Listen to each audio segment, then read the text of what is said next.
usah turun ke lapangan. Nah, ini sebenarnya kesempatan untuk belajar menggunakan elektronik data pengumpulan data elektronik gitu ya. Jadi kenapa kita harus menggunakan tools elektronik, bantuan elektronik, computer assisted gitu istilahnya, ketimbang kita pakai yang paper based. Nah, ini ya, sepintas saya cari-cari permasalahan dalam pengumpulan data, gitu ya. Kalau dari mungkin sudah sempat dibahas kepada materi-materi sebelumnya dari Mandala Class, jadi data reliability. Apakah data yang diperoleh itu sama pada saat kita kumpulkan sekarang atau nanti? Enumeratornya berbeda, apakah datanya sama yang dikumpulkan? Itu misalkan ya. Itu akan menjadi pertanyaan kalau kalian mulai mengumpulkan data validity, apakah kita mengukur apa yang kita katakan yang sedang kita ukur, seberapa sebenarnya valid data yang sedang kita ukur itu, gitu ya. Data integrity, apakah data yang sudah aman dari manipulasi. Jadi terutama kalau menggunakan enumerator gitu, atau kalian misalkan di penelitian menggunakan relawan atau petugas atau kader, sudah benar enggak datanya, integritasnya sudah tidak dimanipulasi enggak, ya. Salah satu toolsnya kita harus bisa melakukan semacam tindakan pertanyaan atau tindakan-tindakan yang bisa mencegah manipulasi data pada saat pengisian atau pada saat ditransfer atau pada saat di database-nya ya. Data akurasi atau presisinya ya, precisionnya apakah sudah akurat. Jadi kalau paper base, kalau kita pakai kuesioner, mau pakai yang paper base atau yang computer assisted atau pakai yang digital, itu kita harus pertimbangkan. Nah, kalau orang Mandala, ini orang statistik tahu benar dia bebannya di data cleaning, ya. Di sini data akurasi atau presisi itu akan jadi beban nanti di data cleaningnya.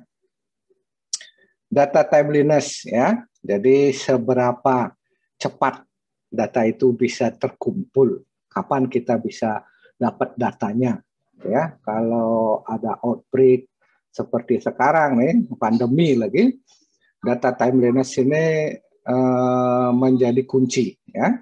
Nggak bisa kita nunggu datanya datang dulu 2 hari 3 hari baru data masuk diproses, orangnya sudah lari kemana-mana, ya. Dan confidentiality, security, sudah seberapa aman data itu, terutama kalau kita mengumpulkan data-data yang sifatnya rahasia, ya, yang sensitif gitu. Nah, itu yang harus dipertimbangkan pada saat pengumpulan data, ya. Yang harus menjadi pertimbangan pada saat kalian mulai mengumpulkan data, bukan pertanyaannya, ya. Nah, ini kalau orang komputer, orang data, pertimbangannya di situ. Kalau orang statistik mungkin lain lagi ceritanya, ya. Nah, ini saya sedikit berbicara paper pen interview atau yang paper base atau computer assisted, ya. Mau yang pakai paper base atau computer assisted. Ini andalan saya nih, kalau saya ngajar pengumpulan data digital, nah ini ya, jenis pertanyaan. Jenis pertanyaan, kalau yang paper base, nah seperti ini, jadi multiple choice, teks, dan tanda tangan, sudah selesai. Itu aja yang bisa dikumpulkan. Kalaupun ada audio, pakai alat terpisah, ada video atau foto pakai alat terpisah, ada koordinat pakai alat terpisah. Kalau pakai computer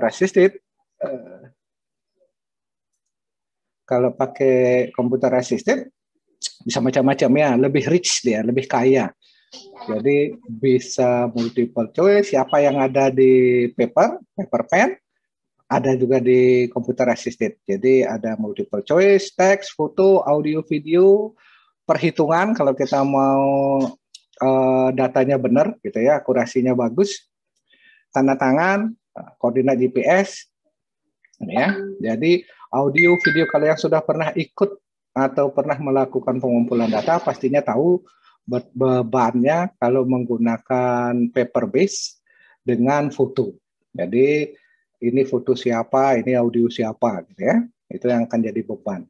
Jadi kalau ada pertanyaan terbuka, bisa langsung direkam audionya, atau bahkan saya pernah lihat apa namanya, inform consent, ya, inform concernnya itu dalam bentuk video. Kalau kalian pernah, biasa selalu ada inform consent. Nah, saya pernah lihat kuesioner, contoh kuesioner yang inform concernnya itu dalam bentuk video, diiakan dalam bentuk video oleh responden, ya. Perangkat ada kertas, komputer untuk proses data entry, nah ini smartphone, tablet, dan laptop. Jadi kertasnya hilang, ya. Dan biaya-biaya yang menyangkut kertasnya pun akan hilang. Training enumerator, kalau kita menggunakan enumerator atau kalau kita menggunakan enumerator, training enumerator yang di paper and pen, yang kertas, itu menjadi vital, ya, sangat vital. Jadi terutama kalau penelitian atau kuesioner yang agak rumit. Jadi skip logiknya, skip patternnya, atau istilah orang awamnya jumpingnya, lompat-lompatnya seperti apa, gitu ya. Itu yang harus dipastikan sekali enumeratornya itu paham, ya. Jadi itu yang perlu ditekankan pada saat training enumerator. Nah, kalau di computer assisted, skip pattern, data validasi ditangani oleh aplikasi. Jadi itu sudah bisa kita abaikan. Ya, data validasi misalkan umur, siapa aja inklusi, kriteria inklusi atau eksklusinya bisa kita buat di data validasi pada komputer assisted, ya. Itu bisa kita tentukan. Jadi enumerator itu tidak perlu berpikir. Jadi dia masukkan, kalau salah ya salah, langsung dikasih oleh sistem. Kalau dia jumping, kalau pertanyaan tidak perlu ditanyakan, ya tidak akan ditanyakan, tidak akan keluar di komputer atau tablet atau smartphone-nya, ya. Kalau di paper ya pas wajib harus disampaikan itu, ya.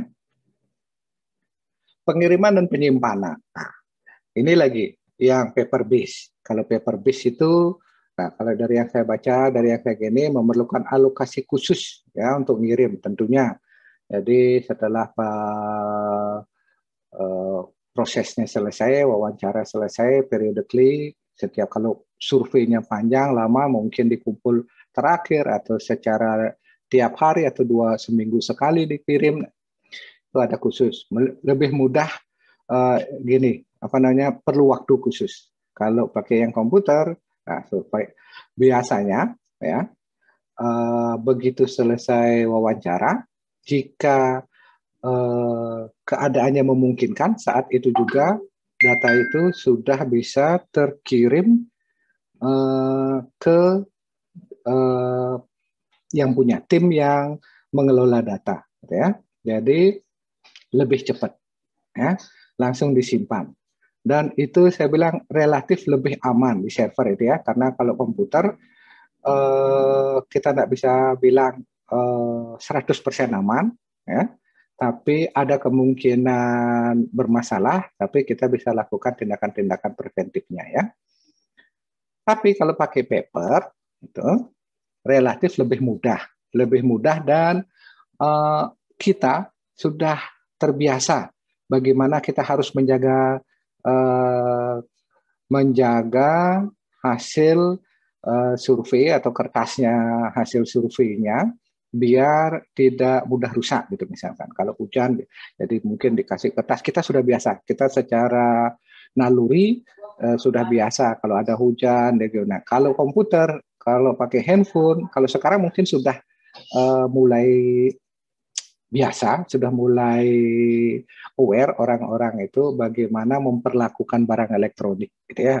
Jadi kalian mungkin yang peserta hari ini sudah biasa backup data, megang handphonenya hati-hati, jangan sampai jatuh. Karena saya sendiri pernah melakukan survei, datanya kita minta datanya dikirim tiap hari, tapi ada enumerator yang agak bandel dikirim belakangan, dan kita tidak data manajernya kurang perhatian, datanya 3 hari, nah hari ketiga baru dia mau ngirim, handphonenya jatuh, hilang datanya, ya. Nah, hal yang seperti itu yang saya bilang, bagaimana kita menghandle data elektronik itu kita cenderung lebih kurang mampu ketimbang menghandle data-data yang manual, ya, yang kertas. Data entry, kalau paper pastinya memerlukan waktu khusus, ya, memerlukan proses data entry, memakai mekanisme verifikasi, validasi. Kalau yang kuliah atau yang sudah tamat, yang pernah belajar statistik atau di manajemen data mungkin, ya, bagaimana menjaga kualitas data itu dengan melakukan double entry dan lain sebagainya.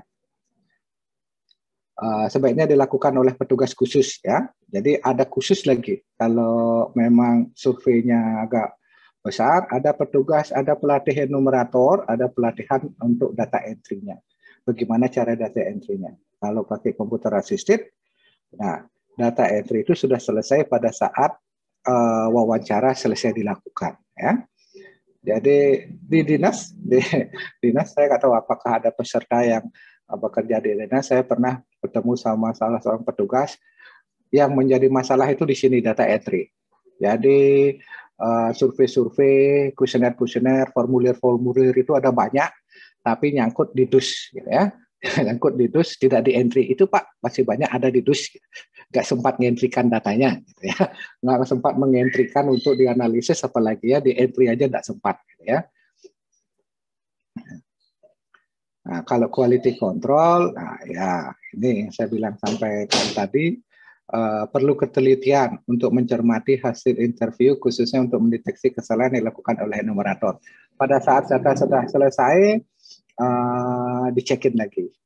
Bahkan kalau memang kesalahannya agak fatal, pilihannya antara di void, dibuang satu wawancara, atau disuruh balik untuk ngambil datanya ulang untuk konfirmasi ulang. Nah, itu akan jadi pertimbangan yang sangat besar untuk data manajernya. Nah, untuk perhitungan, untuk ada data-data yang membutuhkan perhitungan atau kalkulasi, itu terutama kalau mau dilakukan pada saat wawancara itu perlu diperhatikan juga, ya. Kalau komputer assisted, kalau desainernya yang mendesain kuesionernya itu mau capek, gitu, istilahnya mau berpayah-payah menentukan data validation yang strict, yang ketat, tapi tidak membuat orang tidak bisa ngentri. Hati-hati di sini dilemanya pada saat kita melakukan data validation, menerapkan data validasi yang ketat, ada kemungkinan di lapangan itu ada kemungkinan yang tidak bisa kita antisipasi sampai akhirnya data itu tidak bisa dientrikan. Misalkan mau masukkan umur, gitu ya, wah data validation-nya bagaimana? Nggak mungkin sampai 100 gitu. Ternyata ada respondennya yang umurnya sampai 100. Nah, kalau kita matikan di 100, data itu nggak akan bisa masuk. Itu maksud saya, ya. Jadi data validasi itu kalau form desainernya yang mendesain kuesioner elektroniknya ini telaten, mau capek melakukan data validasi, maka kualitas data yang diterima akan bagus. Proses data cleaning-nya akan jauh lebih mudah dan kualitas datanya juga yang masuk itu lebih baik, ya. Skip pattern-nya juga. Skip pattern-nya itu dipahami atau tidak, terutama kalau kuesioner-kuesioner yang banyak, yang dengan banyak pertanyaan, selain respondennya capek jawabnya, skip pattern itu user interface, jadi skip pattern dia harus lompat-lompat itu sangat menguras energi enumerator ya. Jika skip patternnya bagus, flow-nya bagus, skip patternnya diterapkan dengan baik, orang itu enumerator itu akan dia akan nyaman ya. Istilahnya kalau orang komputer bilangnya itu user friendly. Jadi petugas yang menggunakan aplikasi, menggunakan kuesioner elektronik ini akan merasa nyaman. Kalau yang mendesain kuesionernya nggak memperhatikan ini, petugasnya nggak akan merasa nyaman, kualitas datanya akan mempengaruhi kualitas data. Ya, lengkap aturannya. Diperhatikan, ada kemungkinan yang ini ya, yang tadi saya bilang. Itu yang harus kalian hati-hati. Data cleaning, nah data cleaning ini kalau orang statistik ini sebelum nganalisis, kalau orang statistik pasti ngerti, nganalisisnya gampang, tapi data cleaningnya yang susah. Nah, analisisnya tekan perlu waktu cuma berapa menit, selesai, nah, data cleaningnya itu yang setengah mati. Kumpulin data cleaningnya itu yang berhari-hari ya. Jadi ini yang saya sampaikan tadi, kalau kita melakukan data validasi, mendesain kuesionernya mau telaten, maka kualitas datanya akan bagus, proses data cleaningnya dan data yang didapat itu lebih lengkap. Jadi seperti yang saya sampaikan tadi, ada data-data yang sangat vital yang kita perlukan ternyata tidak diisi. Kalau kalian pernah sebagai data manager ngumpulin data, ngentrikan data, memeriksa data itu, ada data-data yang kosong. Ada pertanyaan-pertanyaan yang dikosongkan padahal penting sekali. Itu bikin gregetan. Jadi kalau yang pernah ngalami, nah pasti akan paham apa yang saya sampaikan ya. Itu sepintas tentang paper and pen dan computer assisted ya. Itu kenapa? Jadi kalaupun ini momen kalau kalian belajar terpaksa pakai online, kalau menurut saya ini momen kalian belajar menggunakan electronic data collection tools-nya ya.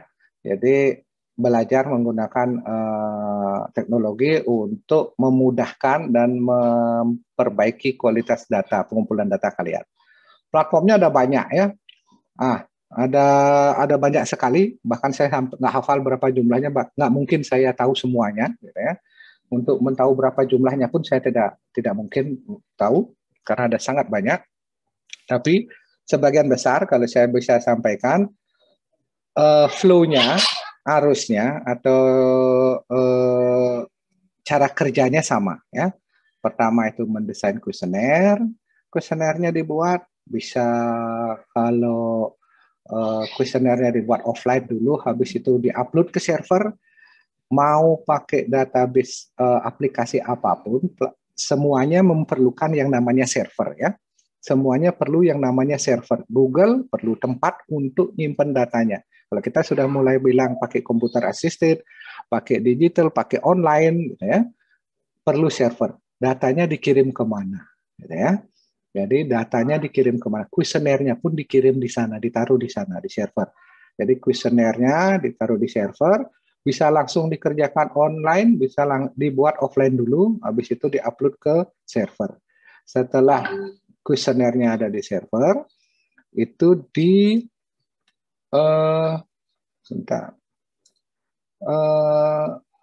kuesionernya didistribusikan. Jadi kalau kita bicara pakai aplikasi,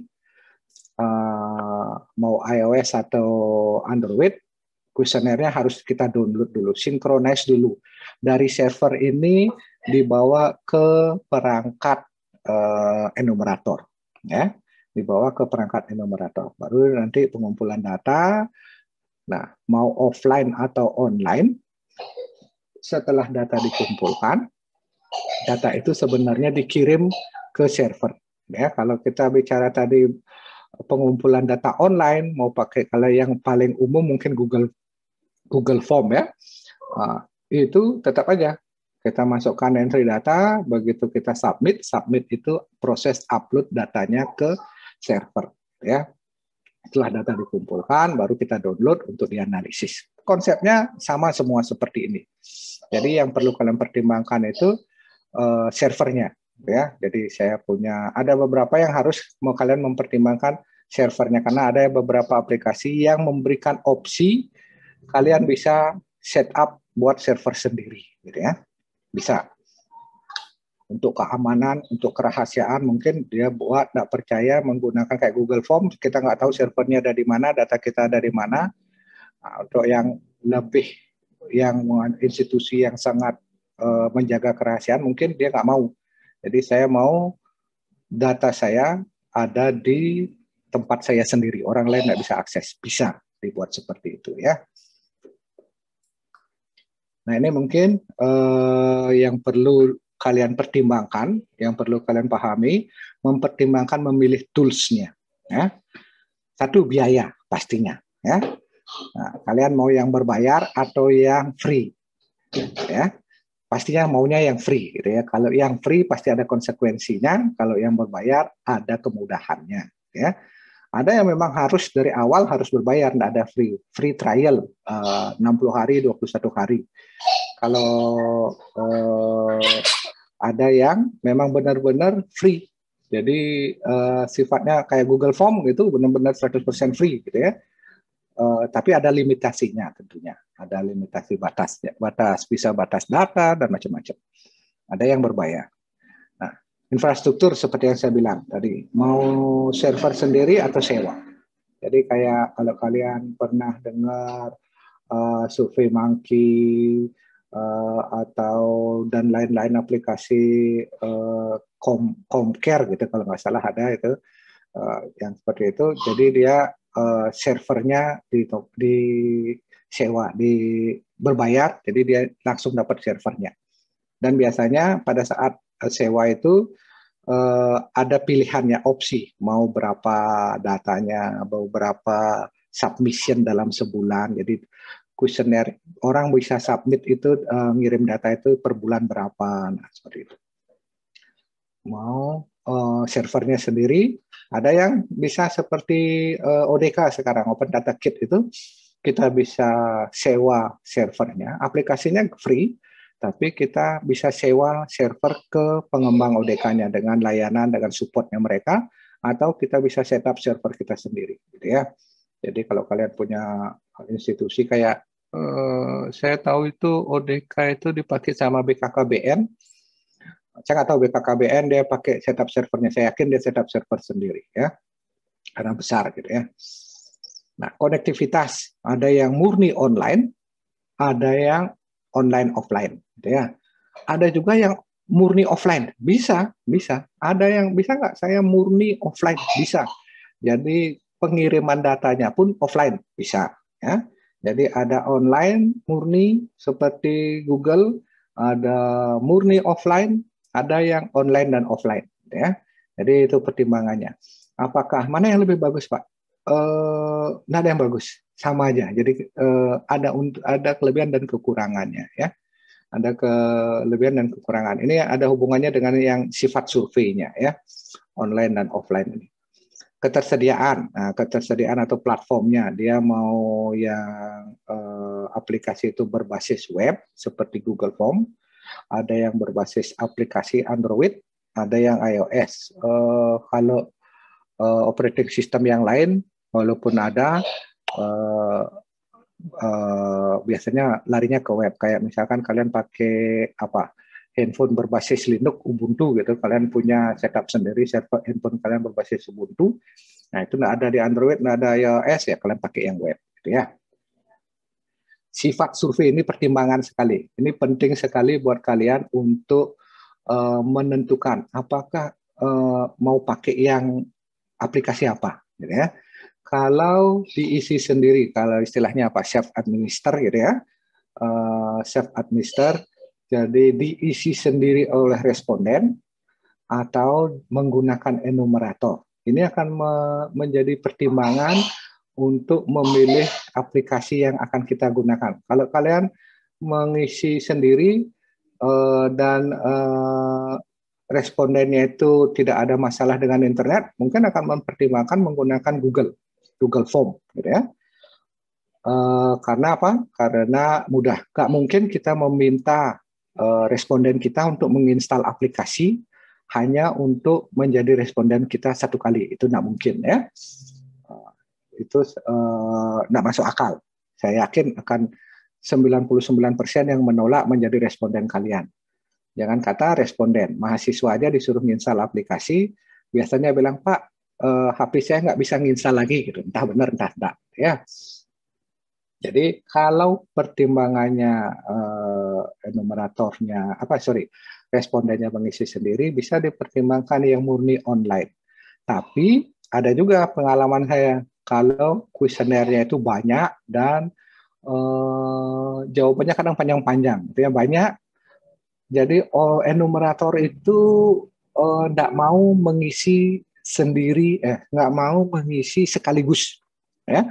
Nggak mau mengisi sekaligus. Jadi saya isi sekarang, habis itu saya matikan, besok lagi saya lanjutin. Nah, yang seperti itu sampai sekarang saya nggak tahu ya kalau Google Form-nya yang baru memungkinkan seperti itu atau enggak, ya. Jadi itu akan jadi pertimbangan kalian.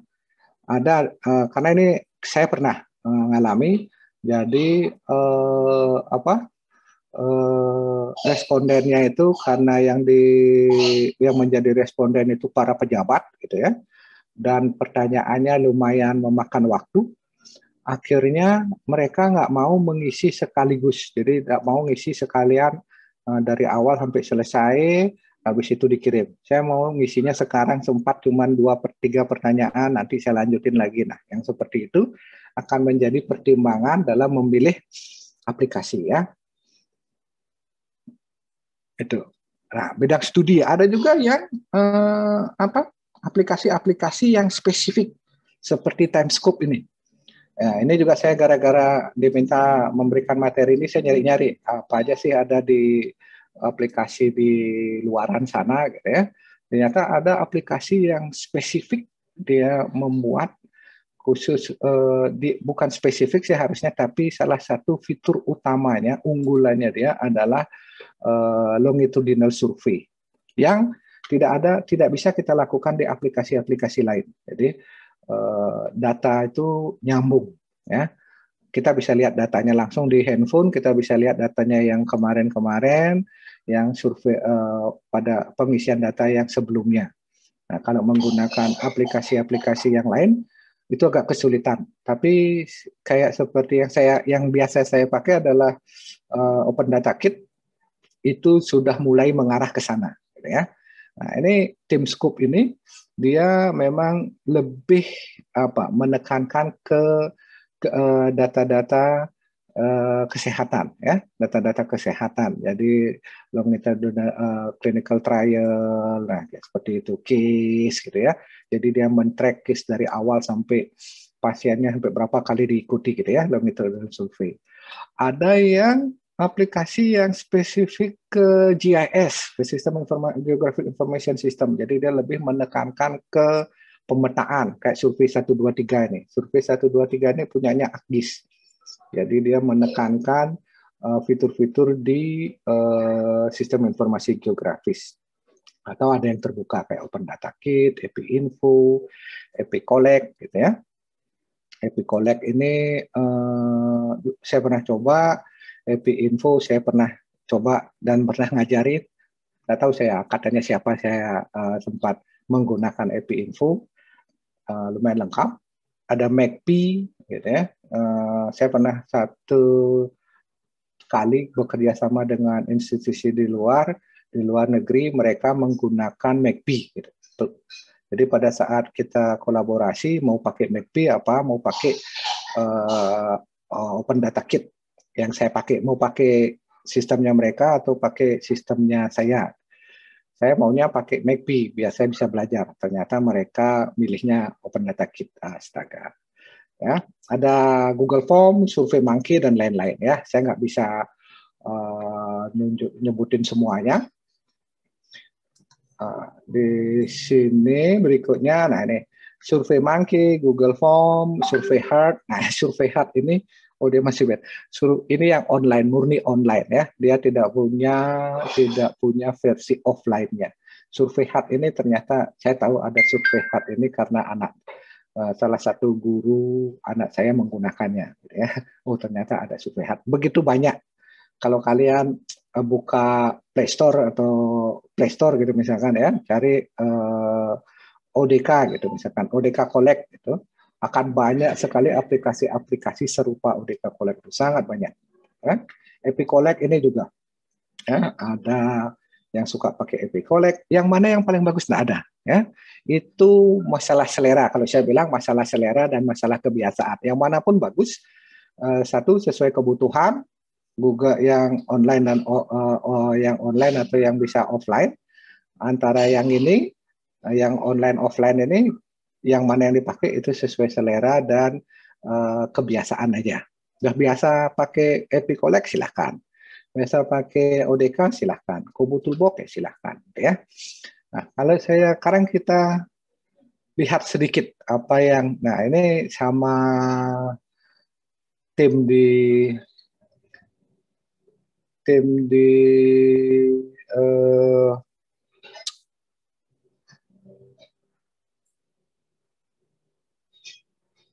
saya diminta untuk memberikan demo sedikit, gitu ya. Saya diminta untuk memberikan demo sedikit. Nah, saya tunjuk ini berapa sebenarnya biaya dari aplikasi-aplikasi tersebut, gitu ya. Pricing, dia. Nah, kalau kalian mau menggunakan kayak Comcare gitu, lumayan ya. Euro ini 30 euro. Epic Collect, Kobo Toolbox free. Ini Akis 123, saya nggak tahu, dia kayaknya berbayar juga untuk yang beberapa fiturnya. Google, ODK, oh ini ODK yang saya bilang. Jadi dia bisa setup sendiri. Kalau kalian punya kemampuan, punya skill komputer atau suka ngutik-ngutik, kalian cari di YouTube ada bagaimana setup server ODK misalkan di Google, di server Google, gitu ya, yang gratis itu bisa, atau mau sewa servernya mereka, gitu ya. Unlimited form, single project, jumlah ini lihat berapa submission per bulannya, gitu ya, 10K, berarti 10.000 submission sebulannya. Kalau kalian punya kuesioner atau penelitian yang lebih dari 10.000 pengiriman dalam sebulan, ya nggak bisa pakai yang ini, gitu ya. Itu. Jadi saya diminta untuk memberikan demo. Nah, saya nggak yakin kalian perlu Google Form. Bentar. Kalau ada yang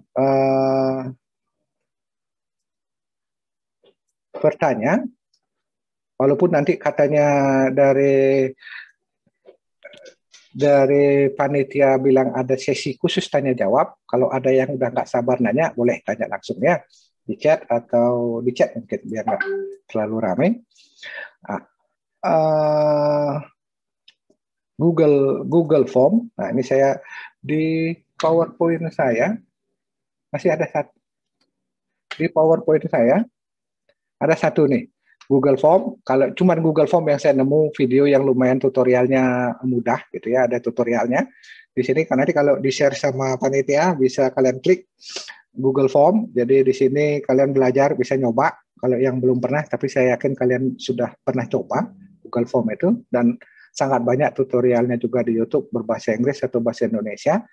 Nah ini salah satu yang saya buat kalian kalau kalian mau. Jadi Google Form dari kelas yang saya pernah ajar, ada yang bertanya bagaimana caranya memberikan kunci sederhana. Jadi nggak sembarang orang bisa buka Google Form saya, gitu ya. Jadi isi passcode. Ini trik. Jadi dari sisi Google Form-nya sendiri nggak ada fitur khusus untuk memberikan kunci. Ini ada triknya sedikit. Ya,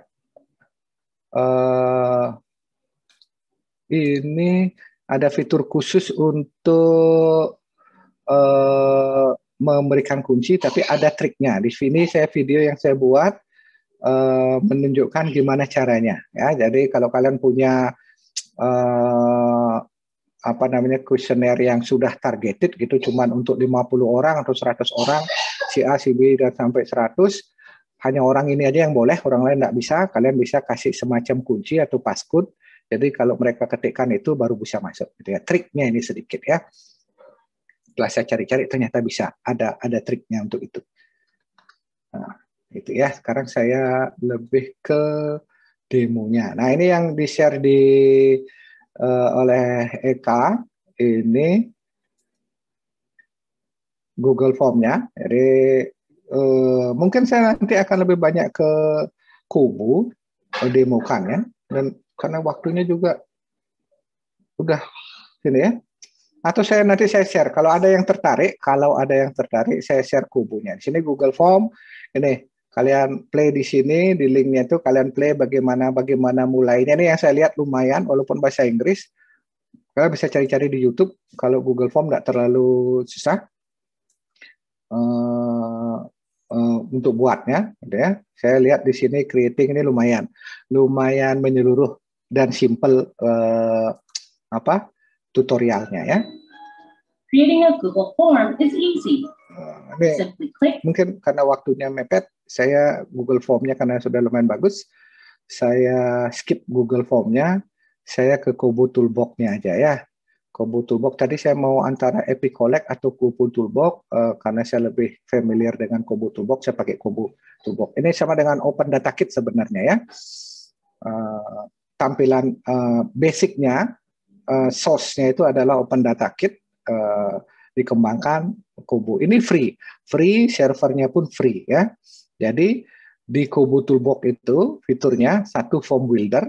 Jadi kalian buat kuesionernya online, atau kalau kalian mau yang rumit, kalau kalian kuesioner kalian rumit banget gitu ya, kalian bisa menggunakan XLS form namanya. Jadi buat kuesionernya itu pakai Excel. Nanti Excel habis itu diupload gitu ya kuesionernya. Setelah itu ada collect data, kumpulan data, bisa pakai web. Kalau di iOS dia pakai web juga, dia nggak punya aplikasi khusus di iOS, jadi dia pakai Safari kuesionernya berbasis web dan Android. Nah, walaupun dia web, dia bisa offline juga ya. Jadi ada pertanyaan saya sempat bertanya, ada satu daerah yang kesulitan untuk internetnya. Bagaimana caranya? Padahal dia perlu mengambil data secara real time di sana, ngambil koordinat gitu ya. Bagaimana caranya? Akhirnya saya bilang kuesionernya di-download dulu, dan itu responden yang diminta ya. Langsung diisi responden, bukan pakai enumerator. Jadi respondennya minta di-download dulu. Jadi kalau dia punya koneksi internet di bawah, ini tempatnya di perbukitan, kalau dia turun ke lapangan, suruh dia download kuesionernya, pulang, isi datanya, habis itu kapan dia turun lagi, kirim kuesionernya, gitu. Kirim hasilnya. Itu prosesnya jadinya ya. Jadi pada saat pengisian, sudah bisa offline pengumpulan datanya. Dan ada tools yang untuk melakukan analisis sederhana di Kobo. Kalau analisis statistik yang ruwet-ruwet, yang rumit-rumit, ya ini diekspor ke Stata atau ke SPSS, silakan dianalisis lebih lanjut, gitu ya. Nah, di sini di Kobo ada dua server yang disediakan secara gratis. Satu ada humanitarian respon, ini unlimited, lihat, unlimited submission, unlimited data storage, unlimited project. Bayangkan ya, tadi yang di ODK aja mahal banget, cuma untuk satu project. Ada yang di Kobo Toolbox, jadi dia dibatasi 10.000 submission per hari, 5 giga data per month, jadi 5 giga data, unlimited project. Jadi kalau humanitarian organization, ini organisasi-organisasi kemanusiaan, silakan pakai ini. Dia juga menyediakan supportnya. Sedangkan kalau di sini dia tidak ada supportnya. Jadi create account, silakan kalau ada yang mau coba belajar, create account di sini atau create accountnya saya yakin kalian sudah biasa seperti create account di media, buat akun di media sosial atau di email gitu ya.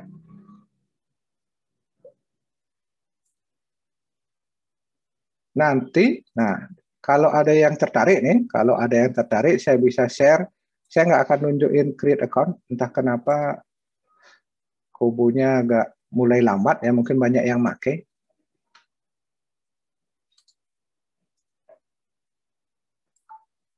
Saya nggak nunjukin create account-nya deh. Saya login-nya aja ya. Saya tunjukin bagaimana di dalamnya setelah kalian create account. Create account-nya itu seperti biasa kalian buat email. Kalian buat, masukin email, nanti ada form untuk konfirmasi. Setelah itu kalian bisa login gitu ya. Itu standar sekarang.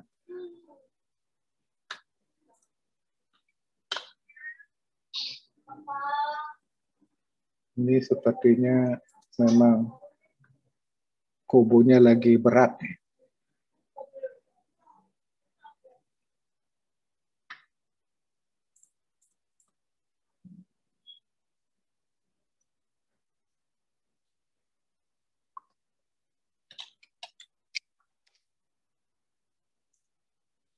Ya, kalau kalian sudah masuk akun Kubu Toolbox, kalian ketemu interface-nya, dashboard-nya seperti ini. Mulai project-nya, gitu ya. Jadi create project seperti biasa. Kalian bisa buat dari Excel seperti yang saya bilang, ada template atau buat dari nol, gitu ya. Mungkin saya tunjukin sedikit bagaimana cara buatnya.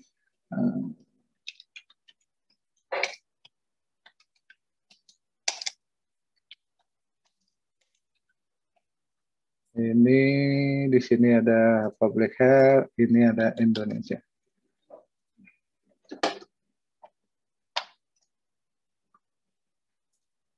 Oke, project. Nah, di sini ya. Di sini projectnya. Buatnya kalau pakai form builder seperti ini rata-rata sama ya. Di Epic Collect drag and drop. Jadi ada di sini ada pilihan pertanyaannya.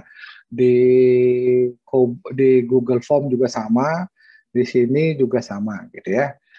Misalkan nama responden, di sini ada question. Nah, ini daftar pertanyaannya ya. Jadi di sini ada daftar pertanyaannya seperti yang saya bilang, ada pilihannya, ada teks, select one ini multiple choice tapi yang pilihannya cuma satu jawabannya. Di sini ada select many, ada pilihan pertanyaan ada dengan pilihan jawaban lebih dari satu. Ada teks, ada number, angka, ada desimal, ada date, ada time, ada date time. Jadi digabung satu pertanyaan langsung jawab tanggal dan jam. Ada poin untuk koordinat. Nah ini poin ini lagi naik daun nih. Kuesioner itu sekarang rata-rata ada pertanyaan di mana tempatnya, ada poinnya, gitu ya. Ada foto, ada audio, ada video. Jadi audio ini langsung ngerekam ya. Jadi kalau kalian pernah lihat kuesioner yang ada open question, jadi menurut Bapak apa yang harus dilakukan? Nah, seperti itu biasanya kalau kita pakai kertas kan kita harus nyatet apa yang poin-poin yang disampaikan. Kalau di sini tinggal klik tombol, kalau pakai handphone tinggal klik tombol langsung direkam audionya. Video juga seperti itu ya. Ada line ini sama seperti poin kalau kalian mau survei jalan gitu ya. Line, ada note, ada catatan, ada barcode, ada QR. Jadi kalau memang membutuhkan kayak survei sensus, kalau kalian punya lihat rumah kalian di tiang rumah di depan rumah kalian ada dipasangi stiker sensus, ada QR code atau barcode-nya. Nah, mungkin enumeratornya tahun depan datang lagi, dia tinggal scan aja. Seperti itu. Ada acknowledge, macam-macam ya. Dan di ODK itu bisa pakai sensor juga. Dia bisa ditambahkan sensor berat badan, timbangan digital bisa langsung masuk, seperti itu modelnya. Ada macam-macam di sini, ada calculate, ada perhitungan. Kalau mau cari tahu, masukkan tanggal lahir, langsung dihitung umurnya, gitu ya, bisa. Dan ada hidden. Ada hidden ini ada pertanyaan-pertanyaan atau data-data yang dikumpulkan di belakang layar. Jadi misalkan seperti yang saya bilang tadi, data reliability, bebas dari manipulasi. Apakah benar? Misalkan kita suruh survei ke lapangan, turun ke lapangan ke satu tempat gitu, misalkan survei kawasan tanpa rokok ke pasar gitu. Apa benar enumeratornya ke pasar? Jangan-jangan dia di rumah aja diisi. Nah, kita bisa mengambil koordinat pada saat pengisian data secara diam-diam. Nah, seperti itu ya. Bahkan ada auditnya di Kobo ini. Di Kobo ini ada satu audit tools. Jadi kita bisa lihat setiap pertanyaan enumerator itu perlu berapa waktunya. Jadi kita bisa lihat nih, masuk akal nggak satu pertanyaan ini perlu waktu sekian lama gitu ya. Jadi kita bisa melihat behaviornya dari enumeratornya. Seperti sampai sejauh itu yang perlu dipertimbangkan kalau kita mengumpulkan data yang benar-benar yang benar gitu ya, yang benar. Jadi yang kita harus yakini datanya itu bagus gitu ya.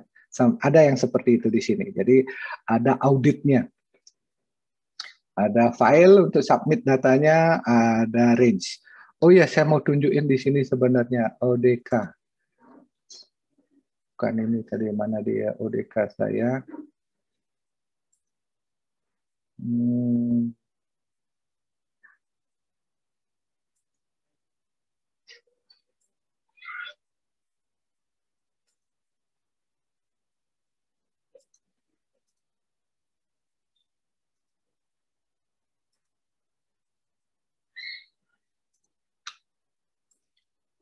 Nah, ini kalau entah kalian bisa lihat atau tidak di sini.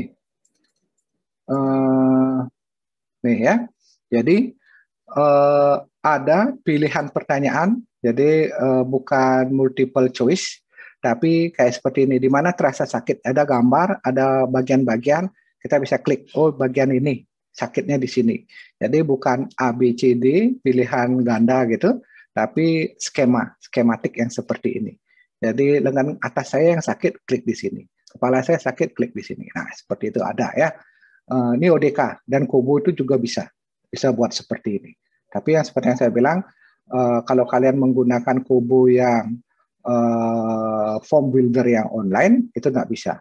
Jadi itu bisa dilakukan kalau kalian menggunakan XLS form. Dia lebih advance sedikit ininya.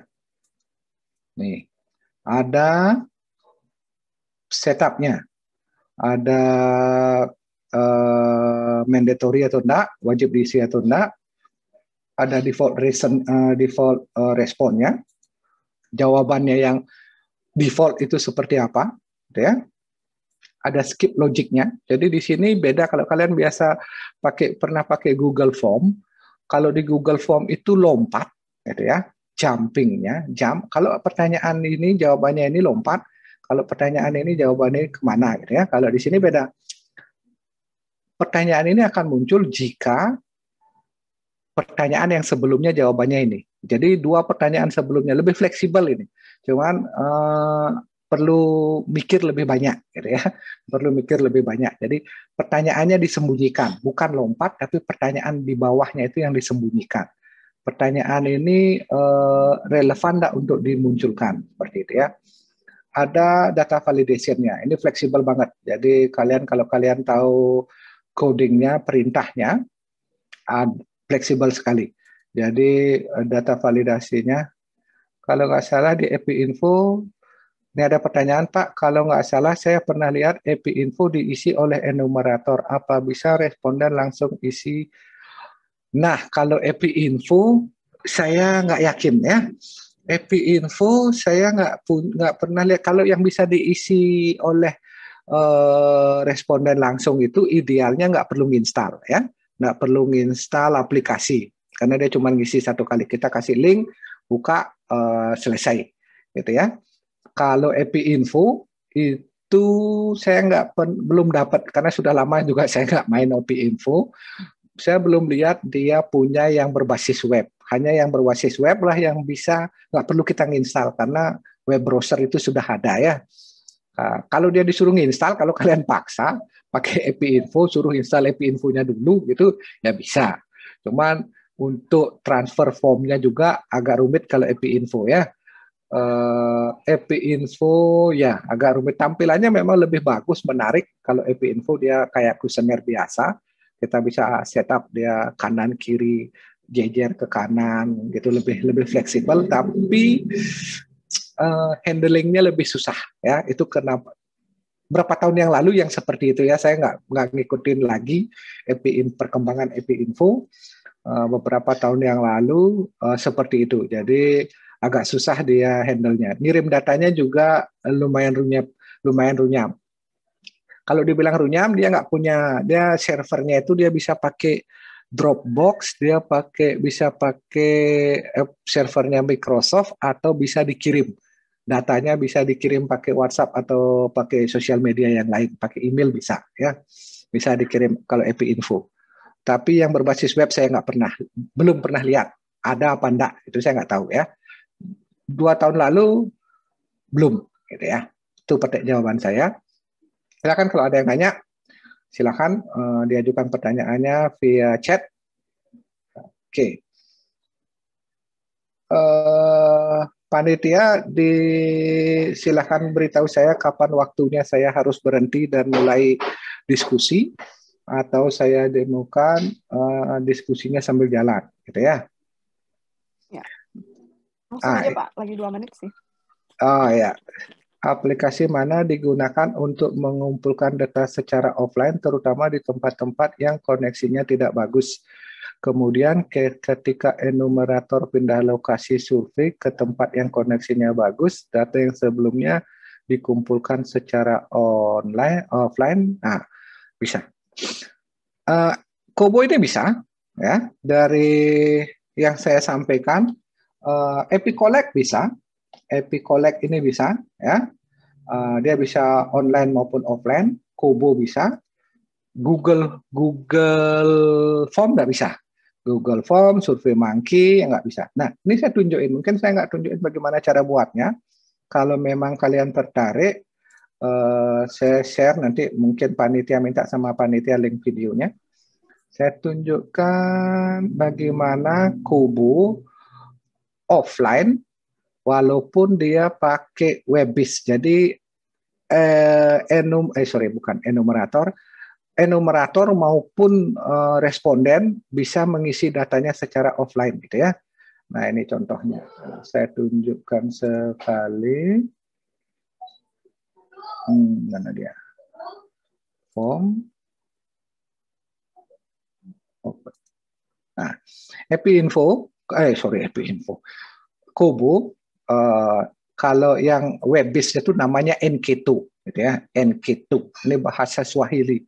Entah kenapa, karena ODK ini yang buat orang Afrika ya. Siapa namanya? Saya lupa namanya. Orang Afrika, tapi dia tinggal di Amerika atau di Kanada, gitu ya. Dia menggunakan bahasa Swahili seperti Ubuntu. NK2 ini web-based formnya, ya. Ini ada yang baru, dia bilang ada versi barunya, saya refresh dulu. NK2 ini formulir gitu intinya. Nah, kalau kita pakai Kobo, begitu kecentang seperti ini bisa offline. Ya, ini sudah bisa offline. Jadi kuesioner ini kalian bisa kuesioner ini sudah ke-save. Ya, jadi begitu dibuka lagi, kuesioner ini kebuka kuesionernya, dan datanya nah ini tampilannya aneh bin ajaib karena bentar karena saya rubah settingannya itu ya, tampilannya biar seperti teks, ada garis-garisnya gitu ya. Mana dia? Itu tadi yang coba yang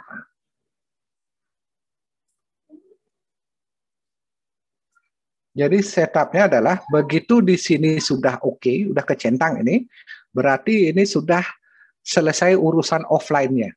selesai urusan online-nya. Sudah bisa turun ke lapangan secara offline, diisi, ngambilnya di lokasi, ya. Pada saat ke daerah yang ada internetnya, bisa dikirim secara online, gitu ya. Nah, seperti ini ya. Nih, jadi ini nomor ini kayaknya saya harus berapa nilainya, lupa saya.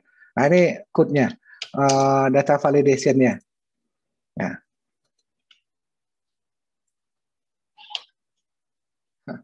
ini masih salah. Saya lupa. Saya sendiri lupa kodenya. Astaga. Ini contoh error message yang tidak benar ya. Jadi nomor observernya harusnya kalau disalahkan kasih tahu salahnya di mana, yang benar itu berapa gitu. Kalau yang seperti ini, kalau dia salah seperti ini nggak bisa disubmit ya, nggak bisa disubmit harusnya. Oke. Nah, diisi kuesionernya, diisi. Saya contohkan pakai di sini aja ya. Ini kayaknya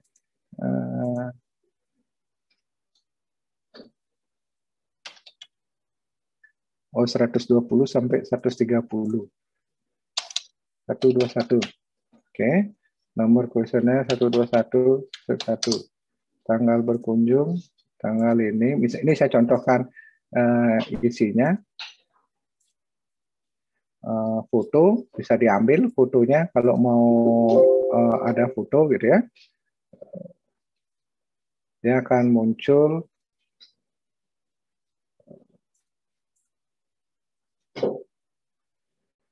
mana foto saya.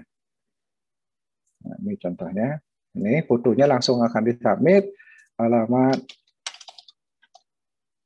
koordinatnya. Kalau pakai handphone langsung kita bisa ambil koordinatnya. Nah, ini koordinatnya karena pakai komputer dia akan mengikuti koordinat switch-nya ya.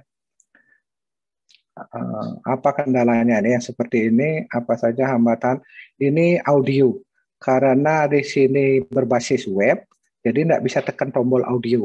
Jadi dia harus ngambil file audionya. Tapi kalau menggunakan HP, nah dia bisa tinggal tekan tombol untuk record gitu ya. Nah di sini ini contoh yang pakai skala Likert. Contoh yang kalau kita mau buat kuesioner yang pilihannya Likert seperti ini. Nama kabupaten ini yang apa?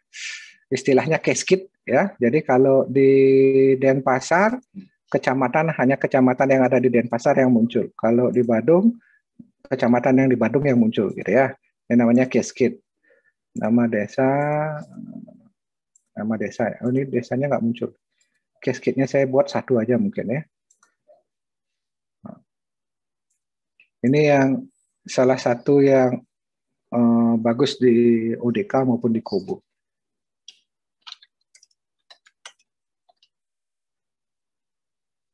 Image-nya nggak keluar, nih harusnya ada image-nya nih, seperti ini ya, ada gambar. Jadi kita bisa buat kuesioner yang ada gambarnya, ya. Jadi dia bisa milih gambarnya. Nih mana yang menurut Bapak Ibu mengerikan, yang serem, gitu misalkan untuk pictorial head warning-nya, ya. Saya bukan gunakan, ini contohnya ya. Saya mau nunjukin. Oh, ada yang salah. Jam berkunjung.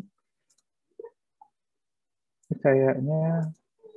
Oh, ini pengaturan waktu saya buat itu diatur. Surveinya hanya berlaku bulan 3 aja. Makanya disalahkan. Ya, submit. Nah, di sini kalau ada satu, ini kalau offline ya. Kalau belum internet, nggak ada internet, dia ada satu. Nah, di sini diklik. Nah, di sini disimpan nih dulu. Satu berapa kuesioner. Nanti begitu connect internet, nah dia akan diupload otomatis di belakang layar, dia diupload. Begitu ke submit, sudah selesai. Berarti datanya sudah terkirim. Kalau di sini masih ada angka, berarti ada sekian kuesioner yang belum terkirim. Bisa alasannya internetnya kurang bagus, atau bahkan tidak ada internet sama sekali. Ya, begitu connect internet, buka lagi, nanti dia akan dikirim secara otomatis. Itu. jawaban dari Edi yang nanya ya. Gitu ya dia. Oke, ada lagi pertanyaan? Saya ada, tapi saya masih cari-cariin dulu ya videonya ya. Kalau memang tertarik. Kebetulan apakah ada menu dashboardnya untuk menampilkan? Oh ya, ada. Untuk menampilkan data, saya lihatin menu dashboardnya di datanya. Mana yang ada data, mana ada yang submission. Oke, ini yang ada datanya ya. Ini akun saya ngarang-ngarang. Nah, sini data kita bisa buat sederhana, grafiknya berdasarkan variabel. Kita bisa buat grafik, kita bisa buat lihat datanya tabel, ya. Untuk menampilkan data, ini data tabelnya, atau kita juga bisa lihat petanya. Nah, ini kebetulan saya ngisinya di komputer, ngisinya di komputer, jadi otomatis yang muncul koordinatnya hanya di sini aja. Tapi kalau datanya dikumpulkan di berbagai tempat, nah, kita bisa lihat petanya. Kita bisa buat semacam heat map. So heat map-nya gitu ya, ada heat map-nya di sini. Saya punya enggak contohnya di sini yang datanya di akun saya, di akunnya yang lain. Ini saya buat. Kalau saya buat kuesioner, kalau saya disuruh desain kuesioner, saya latihannya mendesainnya di sini di akun satu akun. Setelah jadi baru nanti saya masukkan, saya copy projectnya ini ke akun yang sebenarnya gitu ya. Di sini saya tes ini saya tes datanya, user interface-nya seberapa sulit kira-kira ngerjain. Nah, ini ya dashboard-nya sederhananya ya. Dashboard sederhananya menampilkan, kita bisa setup sendiri data mana yang mau ditampilkan dalam bentuk grafik seperti apa. Sedangkan ini map-nya. Oke, nah, seperti ini. Itu gininya, datanya. Galerinya ini untuk foto-foto ya. Dan ini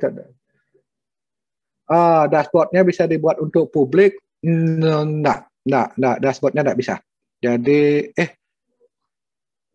untuk di show ke publik sepertinya enggak bisa, karena di sini di Kobo itu dia bisa sharing, tapi sharingnya itu ke sesama akun. Kalau punya akun, jadi ini untuk kolaboratif ya. Jadi kolaboratif, jadi kalau kalian punya berapa tim untuk survei, kita bisa invite mereka, kita bisa atur apakah dia bisa ngelihat, dia bisa melakukan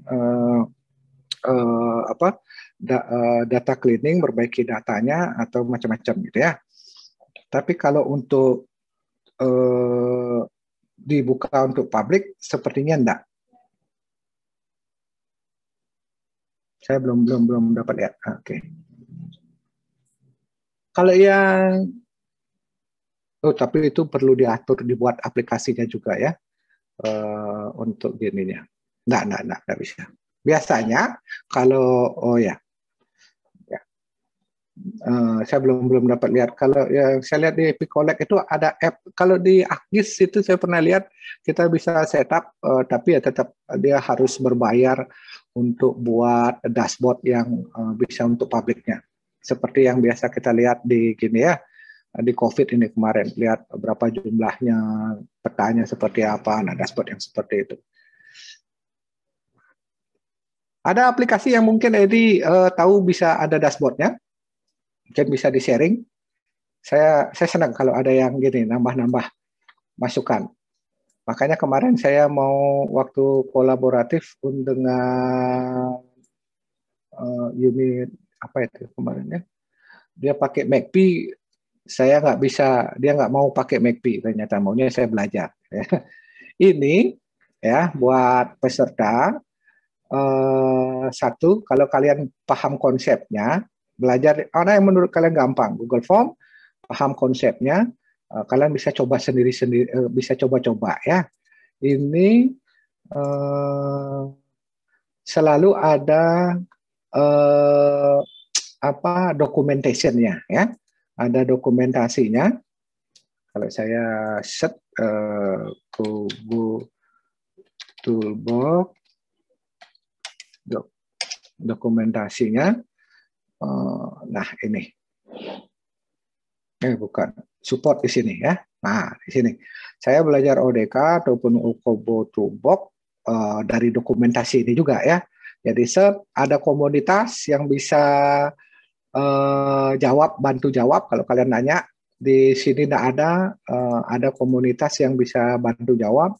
Bahkan kalau di ODK, kalau Kobo dengan ODK itu apa yang bisa di ODK bisa juga di Kobo. Jadi kalau kalian nanya, ada pertanyaan set di Google gitu ya, bagaimana caranya buat ini, isikan aja ODK gitu di Google. Nah, apa yang ada di ODK bisa kalian lakukan di Kobo juga sebenarnya. Sama. Kalau Timescope, Timescope itu bedanya sama Kobo.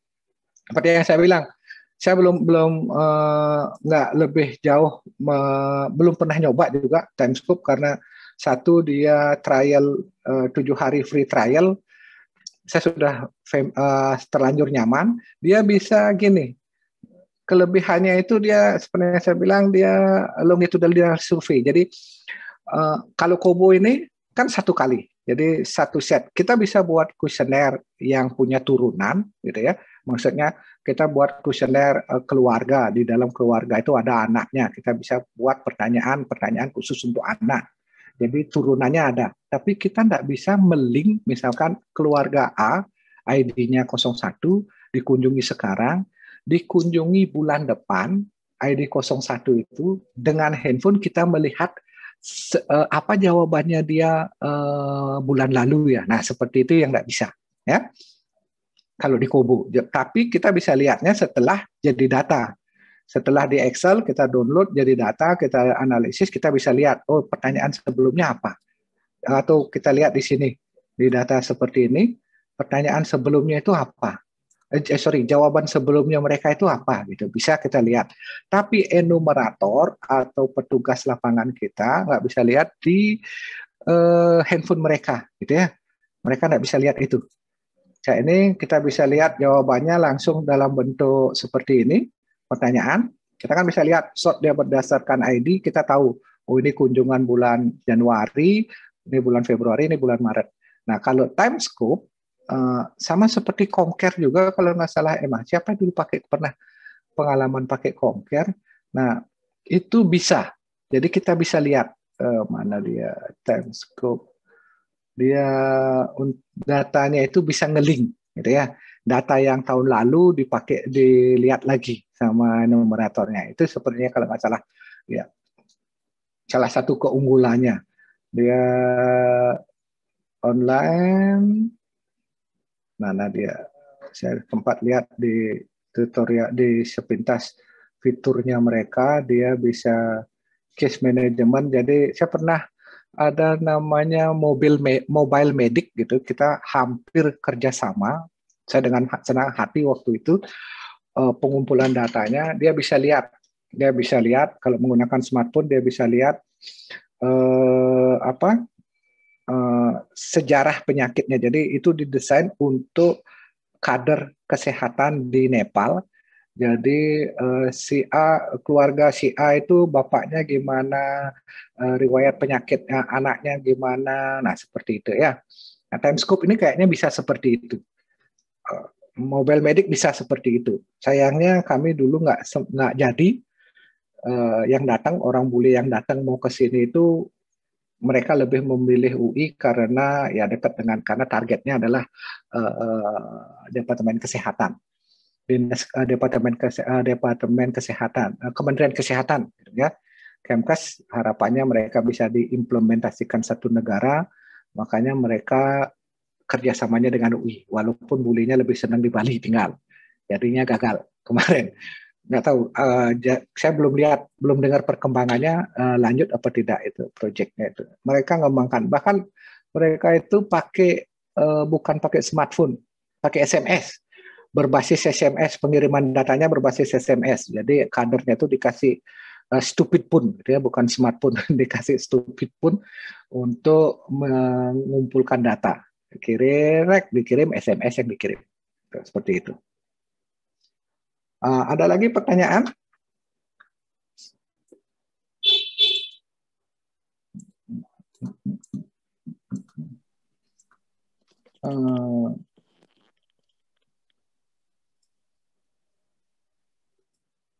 Oh iya deh. Tapi saya belum pernah pakai yang seperti ini. Jadi ada gambar, dia tinggal klik salah satu bagiannya. Saya belum pernah pakai nih. Belum pernah ada request dibuatkan kuesioner yang seperti ini, gitu ya, secanggih ini.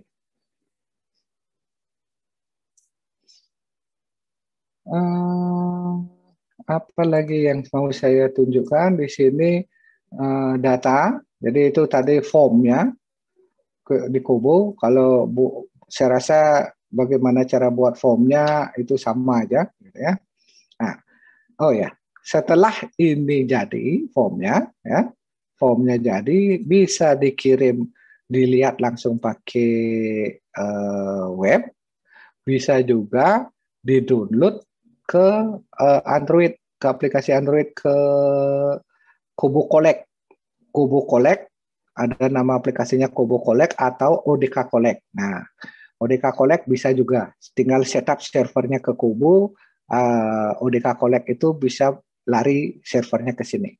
Seperti yang saya bilang, Kobo Collect ini dikembangkan berdasarkan ODK. Ya.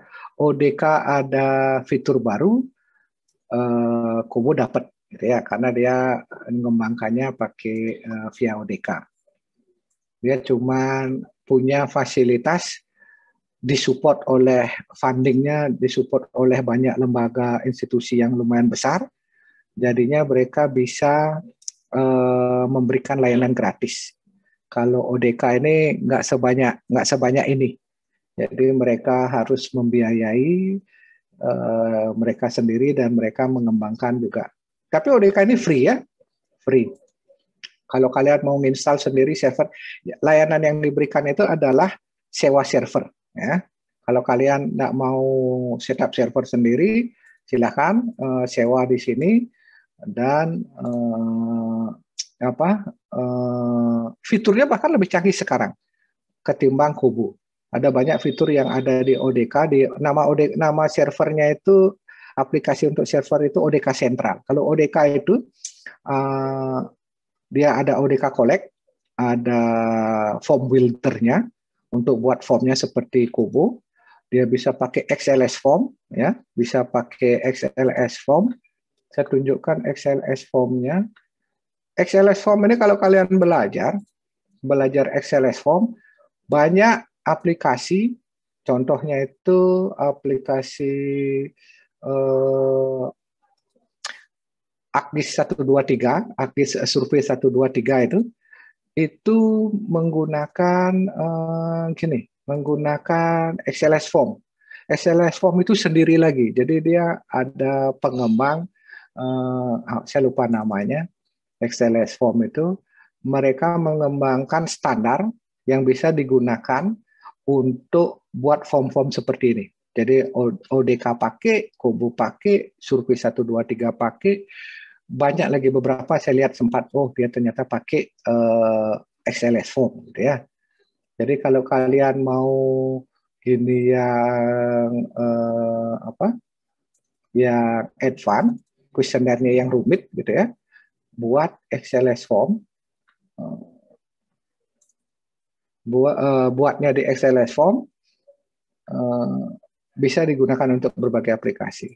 XLS form itu seperti ini, mungkin terdiri dari 3. Jadi sini pertanyaannya di sini, tipe pertanyaannya di sini, pertanyaannya di sini, nama variabelnya di sini, pertanyaannya labelnya di sini, hint-nya di sini, keterangannya, catatannya.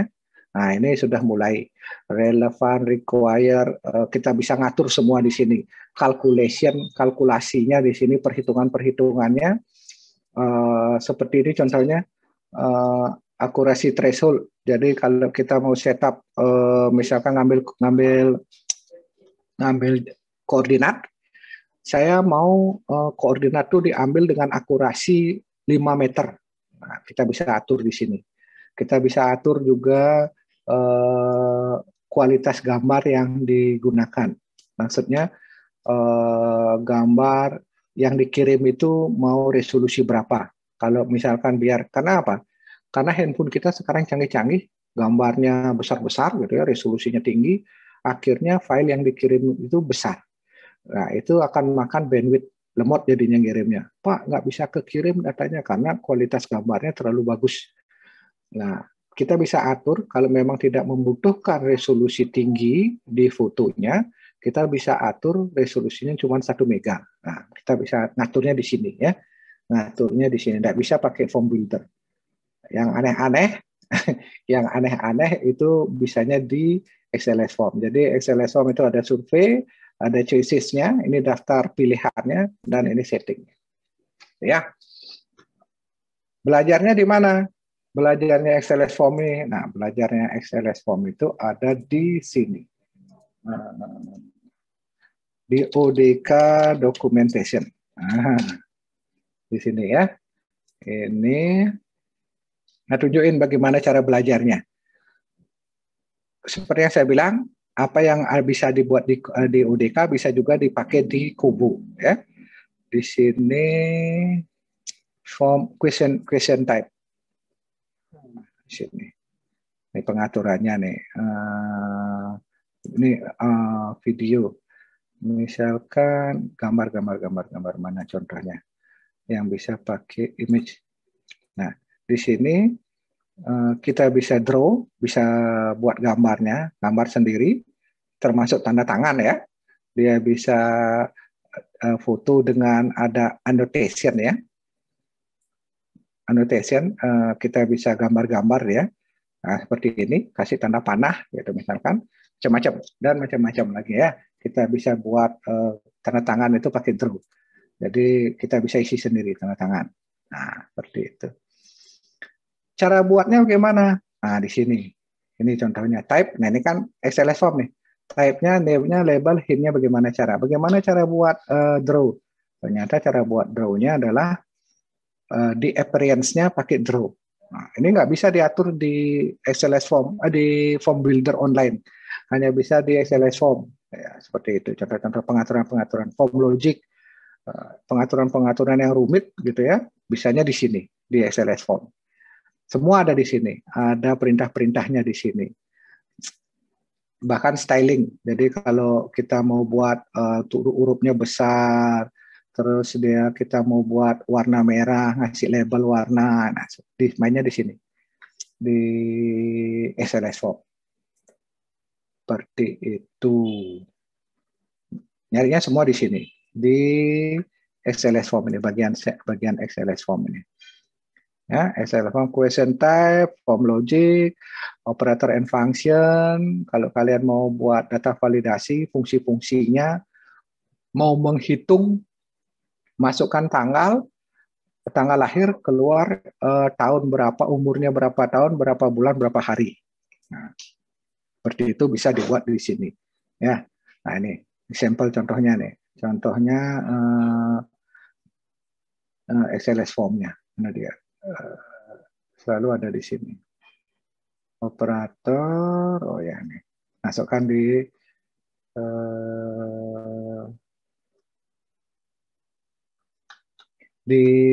kalau di XLS form itu di calculation ya. Ini contohnya bagaimana cara buatnya. Ininya. Kalau yang seperti ini sudah agak rumit sedikit ya. Sedikit agak rumit, enggak rumit banget. Kalau kalian sudah terbiasa dia akan gini. Kita sambil diskusi tanya jawab. Ya. Sudah diskusi tanya jawab, silakan. Silakan kalau ada yang nanya, biar saya enggak ngewayang.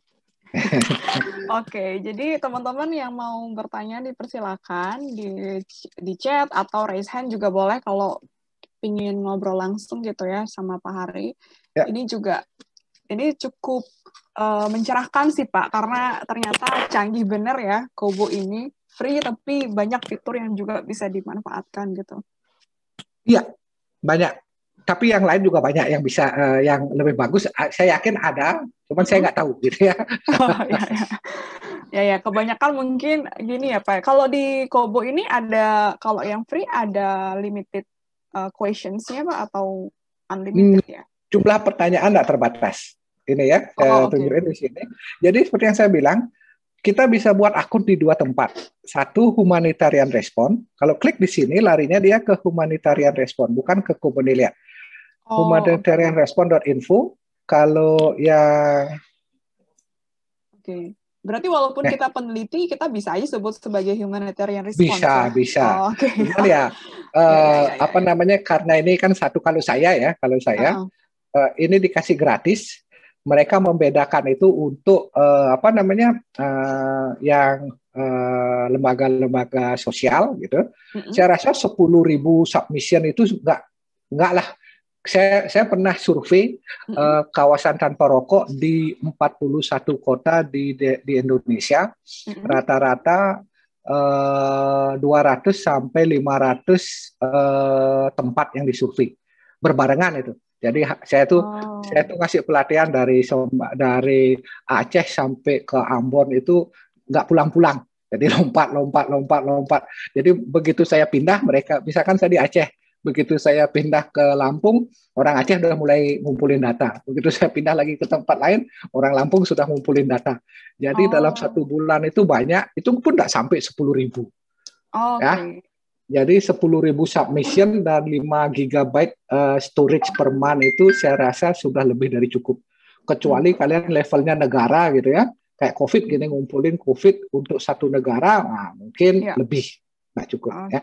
Jadi kalau saya biasanya selama ini pakai yang Kobo aja masih cukup, masih lebih. Tapi kita bisa, kalian mau pakai humanitarian response, cuma panjang, lihat nih, gininya jadi panjang banget alamat webnya ketimbang kalau Kobo.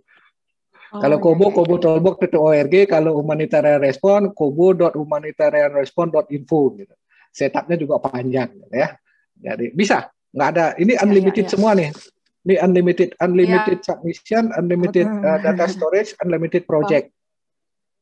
Luar biasa Kobo ini gratisannya. Udah memfasilitasi ya intinya. Iya, benar, memfasilitasi. Sponsori oleh banyak pihak juga Kobo ini. Iya benar, banyak banget dia sponsornya. Berarti tadi ya kalau teman-teman, ya betul. Kalau teman-teman masih tidak familiar dengan Kobo juga tadi bisa dilihat tutorialnya begitu ya.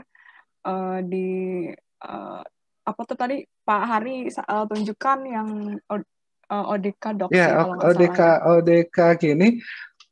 Nanti kalau saya nggak tahu kalian punya gini, saya cariin dulu videonya yang lebih. Tapi itu yang Kobo yang form builder ya, yang form builder.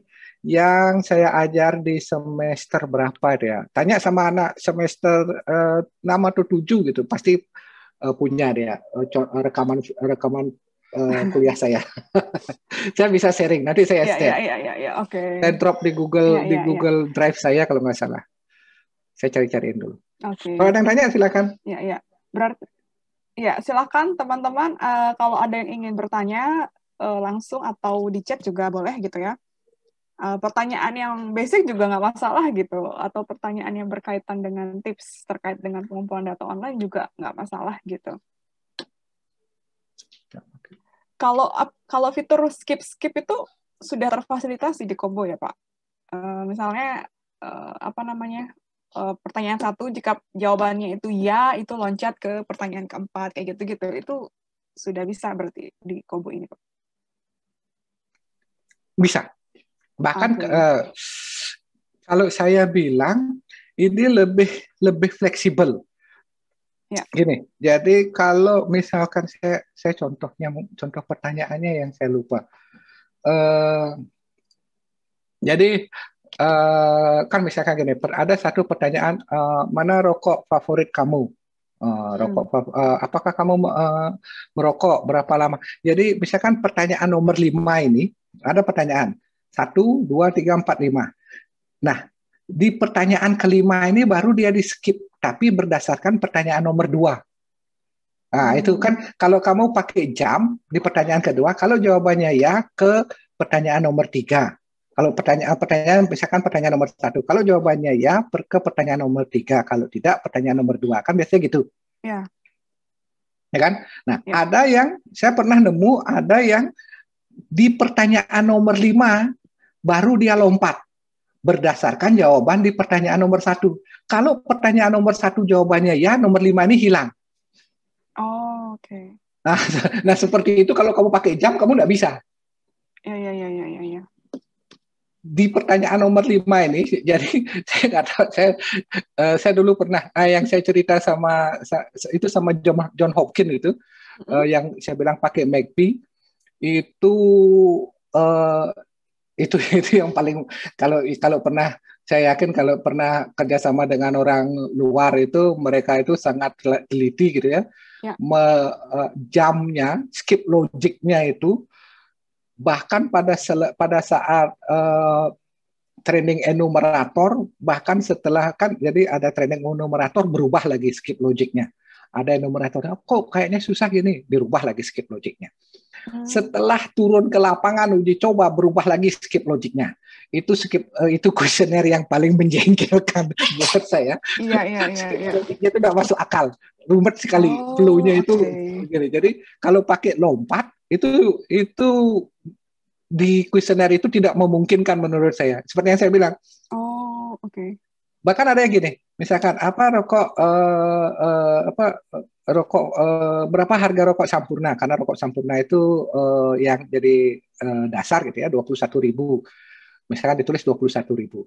Nah, di pertanyaan berikutnya ada rokok favorit kamu berapa? Lebih mahal apa enggak dengan 21.000 itu kan, seperti itu. Apa rokok favorit kamu Sampurna? Nah, Sampurna itu berapa harga Sampurna? Nah, yang seperti itu. Jadi kita bisa memanfaatkan jawaban dari pertanyaan yang sesudahnya itu untuk skip logic atau untuk pertanyaan. Oh, ya. Apa rokok favoritmu Sampurna? Berapa harga Sampurna? Nah, seperti itu. Tapi ya itu seperti saya bilang, itu bisa dilakukan kalau kalian menggunakan XLS form. Pakai XLS form baru bisa, karena itu yang lebih advance. Di Kobo ini dia bilang kalau mau yang advance, nah ini import export. Kalau mau yang pertanyaan yang lebih susah, pakai XLS form. Ya. Oke. Ya. Kalau kita kontekstualisasikan dengan audiens kita saat ini, Pak, itu kan S1 sama S2 begitu ya, mungkin tidak terlalu serumit itu gitu ya per negara benar. kota. Benar. Advice-nya Pak Hari gitu kira-kira dari sekian macam apps gitu yang kira-kira yang comfortable lah ya untuk digunakan, yang mana Pak menurut Pak Hari? Jadi sebenarnya gini, kalau kalian kuesionernya skip logiknya enggak terlalu rumit, atau rumit sekalipun, kita bisa atur sebenarnya urutan pertanyaannya. Jangan skip logiknya yang dirumitin. Urutan pertanyaannya, kuesionernya diatur sedemikian rupa sehingga pertanyaan itu enggak perlu lompat-lompat ya. Nah, satu, Google Form itu salah satu favorit yang digunakan. Kenapa? Karena itu orang familiar. Ya. Kalau kalian kuesionernya full online, respondennya diisi sendiri oleh responden. Kalau diisi sendiri oleh responden, pakai web, jangan pakai yang lain. Kalau pakai aplikasi nggak mungkin kita minta gitu ya. Nah, mungkin kita minta responden kita untuk menginstal. Jadi pakai yang web. Cari aplikasi yang berbasis web. Google Form. Kalau kalian yakin mereka punya internet, pakai Google Form. Dan satu lagi, pertanyaan kalian tidak terlalu banyak. Jadi kalau Google Form itu kan harus begitu start, harus diisi sampai selesai. Nggak boleh ada break. Kalau kalian break, kecuali disimpan, saya nggak tahu. Kalau disimpan, dibuka lagi Google Form, jawabannya hilang apa enggak, saya nggak tahu. Apalagi di close gininya ya. Saya nggak tahu, saya nggak berani nyoba gitu. Tapi kalau misalkan pertanyaannya seperti yang saya bilang tadi, responden kalian minta break, ngisinya, diisi besoknya lagi, nah dipertimbangkan Kobo ini yang berbasis yang versi formnya, kuesionernya, seperti ini. Bahkan saya buat apa namanya ini ya,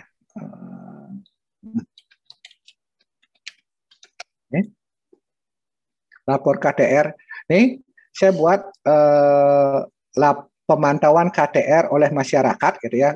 Niatnya itu adalah semua orang bisa melapor kalau kalian misalkan mahasiswa lagi nongki-nongki di kafe mana gitu, lihat ada orang merokok di dalam, kalian bisa lapor. Ini kafe ini ngasih orang, izinin orang merokok di dalam, kalian bisa lapor, ya kan? Kalau di Aceh dan di kota mana itu buat aplikasi. Ya, mereka buat aplikasi berbasis Android dan iOS untuk ngelaporin yang seperti ini. Apa yang terjadi? Nah, seperti yang saya bilang, nggak ada yang mau. Nggak ada yang mau nginstal aplikasi. Ayo, berapa di antara kalian yang mau disuruh nginstal aplikasi? Lagi yang nggak penting banget gitu ya. Akhirnya apa yang saya buat? Saya buat kuesioner yang satu halaman aja. Single form questionnaire, ya. Single form questionnaire, simple, sesimpel mungkin, dan alamatnya, karena kalau ini kan nggak mungkin saya share ke www.kobo.turbok bla bla bla panjang kan. Saya beli namanya domain. Kalau kalian belajar komputer, beli domain itu 100.000 satu tahun. Laporktr.id. Nah, saya beli domain, alamat web laporktr.id. Nah, di domain saya itu, kalau ada orang ngeklik laporktr.id, saya larikan ke kuesioner saya di Kobo. Nah, seperti itu triknya. Jadi pertimbangkan yang murni offline berbasis web itu bukan nggak selalu lebih jelek, lebih buruk ya. Dan banyak nih, saya yakin ini emang baru selesai nih, baru publish penelitian sama Bu Indrayati, dia pakai Google Form ya. Kalau saya baca ya. Iya Pak, pakai Google Form. Ya, karena satu familiar, orang buka Google Form itu mereka familiar, oh udah biasa. Sekarang itu semua orang pakai Google Form, anak SD absen pakai Google Form gitu ya. Jadi Google Form itu bagus kalau memungkinkan. Nah, kalau tidak memungkinkan, kalau saya alternatifnya pakai Kobo ini. Dokter Ayu pernah itu, yang diwawancara itu pejabat Kemenkes, kepala daerah gitu. Nah, orang-orang seperti itu nggak mau disuruh diminta jadi responden aja, mau aja sudah syukur, disuruh ngisi yang banyak mereka nggak mau. Bu Ayu, bisa nggak saya break? Jadi baru dua pertanyaan, saya break dulu, besok saya lanjutin. Nah, seperti itu ya. Nah, itu pakai Google Form nggak memungkinkan. Dipertimbangkan yang lain. Kalau saya sih, dua itu aja, Google Form atau Kobo pilihannya. Atau mungkin aplikasi ini bisa juga, ini EpiCollect ini bisa ya. Dia bisa offline, bisa online ya. Dia bisa offline, dia punya, bahkan dia bisa iOS. Kalau di Kobo nggak ada aplikasi untuk iOS ya. Di Kobo itu nggak ada iOS-nya, adanya cuman Android. Android dan web-based. Gitu. Oke. Ya. Wah, semakin menarik ya. Menarik pengen coba gitu. Kalau mau ya silakan tanya, nggak harus yang Kobo ya. Seperti tadi itu pertimbangannya. Ya. Saya izin tanya dong Pak. Boleh, apa? silahkan. Saya izin tanya dong Pak Ari. Tapi teknis banget sih Pak. Yang tadi Pak yang Bapak bilang itu kan kalau Kobo bisa break ya Pak ya. Itu ada pengaturan di fiturnya yang sebelah mana Pak ya? Maksudnya dia bisa break mengisi jadinya begitu. Apakah kita yang harus mengatur atau bagaimana Pak? Nggak perlu diatur. Ini ya misalkan ya. Saya isi ya. 121 tanggal waktu survei. Saya isi rumah sakit. Baru sampai sini. Ya. Baru sampai sini. Ini saya save dulu. Copy. Saya close. Ya, oke Pak. Saya close. Habis itu saya buka lagi linknya. Nah, ini dia nanya nih, ada unsafe record. Jadi ada isian kalian yang belum di save. Mau di load apa di discard? Kalau di load ya tinggal load aja. Klik lagi. Ini kalau di Atau- gadget orang lain mau juga Pak ya gitu Pak ya? Oh di gadget sendiri dong. Iya, sorry. Gini, kan Mas- kamu responden yang buka, Ya, oke, responden yang buka, mereka ngisi, ya. habis itu di close oleh responden, dibuka lagi oleh respondennya itu lagi gitu. Bisa. Oh, bisa. Oh, Nggak bisa kalau saya buka, habis itu kamu lanjutin yang buat, itu nggak bisa. Itu kan respondennya 2 jadinya, toh. Ya, ya, ya, ya. Oke, oke. Atau bisa juga gini, ini diisi dulu, selesai, paling bawah jangan di-submit, tapi save to draft. Kalau mau yakin, kalau di close saja dia di-save, tapi kalau mau yakin, save to draft. Save to draft, ini kasih nama FKTP, misalkan FKTP gitu ya. Kalau respon enumeratornya kan otomatis cuma ngisi 1 kali ya. Berarti save and close. Save and close, finalize untuk diisi later. Lihat di sini jadi 1. Nah, ini saya close, habis itu saya buka lagi. Paste and go, dibuka lagi kan linknya dibuka lagi. Ini di discard pun enggak apa-apa. Nah, ini diarahkan ke sini. Nah, ini ada FKTP. Klik ini. Nah, kebuka lagi nih. Oh, Loaded lagi. berarti si responden harus save draft itu ya Pak ya? Ya. Jadi akan ada Kalau kamu mau yakin, kalau saran saya respondennya suruh dia save to draft ya. Kalau Ya. baru break save to draft, habis itu nanti klik di angkanya. Klik di angkanya, keluar, klik di sini. Nah, kebuka lagi jawabannya yang sudah direkam. Ya, ya. Oke, Pak. Thank you, Pak. Oke. Belum selesai, isi terclose harus isi ulang lagi. Ya, betul. Dia harus isi ulang lagi. Mabuk dah. Oh, betul. Enumeratormu, Apalagi aduh kan nggak mau dah banyak saya ya. Pak. Dokter Ayu gitu. Waduh, saya harus ulang lagi. Nggak mau dah saya Bu Ayu gitu. Oh, iya, iya, iya. Namanya pejabat ya. Iya, iya. Hari saya izin nanya, Ya. boleh nggak Pak? Silakan. Kalau Kobo ini bisa pakai tanda tangan nggak Pak? Bisa. Maksudnya di mananya bikinnya Pak? Biasa dia bentuk tanda tangan tuh. Iya, kalau kamu di handphone ya pakai tanganmu aja. Gidik. Enggak, maksudnya buat ngedraft formnya Pak. Oh, di formnya Pilihan, bagaimana caranya? Nih. Di formnya. Sorry. Nih saya tunjukin bagaimana cara ngisi tanda tangan. Ini add TTD gitu ya. Add question. Foto betul ya, foto. Habis itu di setting appearance-nya, signature, selesai. Oke Pak. Ketemu waktu ini. Ya, Di signature, nanti begitu kalau kamu pakai aplikasi ya, betul. Kalau kamu pakai aplikasi nanti ada tuh. Begitu kamu klik dia gini di paling bawah, bentar. Ini belum yang terbaru.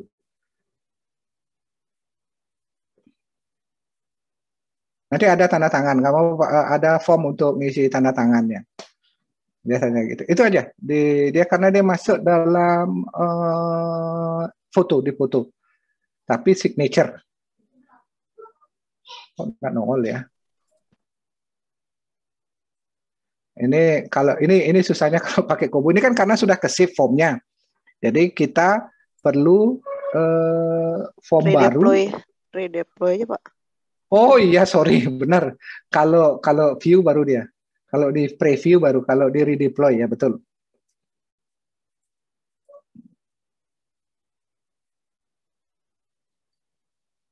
Nunggu dulu sedikit untuk keluar gininya. Nggak keluar ya.